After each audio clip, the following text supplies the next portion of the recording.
প্রত্যেক ফরজ সালাতের পরে যে ব্যক্তি আয়াতুল কুরসি পড়ে তার জান্নাতে যাওয়ার ক্ষেত্রে আর কোনো বাধা থাকে না, একটা জিনিস ছাড়া, সেটা হচ্ছে মরণ, মৃত্যু। লোকটা মরে না তাই জান্নাতে যায় না, মরলেই জান্নাতি। ইনশাআল্লাহ বলেন।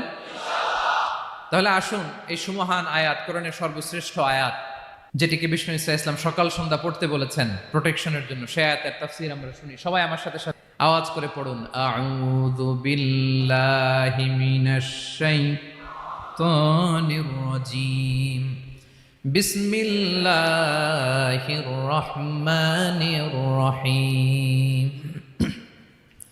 আল্লাহু লা ইলাহা ইল্লা হুয়াল হাইয়ুল কাইয়্যুম লা তা'খুযুহু সিনাতুন ওয়ালা নাওম লাহু মা ফিস সামাওয়াতি ওয়া মা ফিল আরদ মান যাল্লাযী ইয়াশফা'ু 'ইনদাহু ইল্লা বিইذনিহি يعلم ما بين أيديهم وما خلفهم ولا يحيطون بشيء من علمه إلا بما شاء وسع كرسيه السماوات والأرض ولا يؤوده حفظهما وهو العلي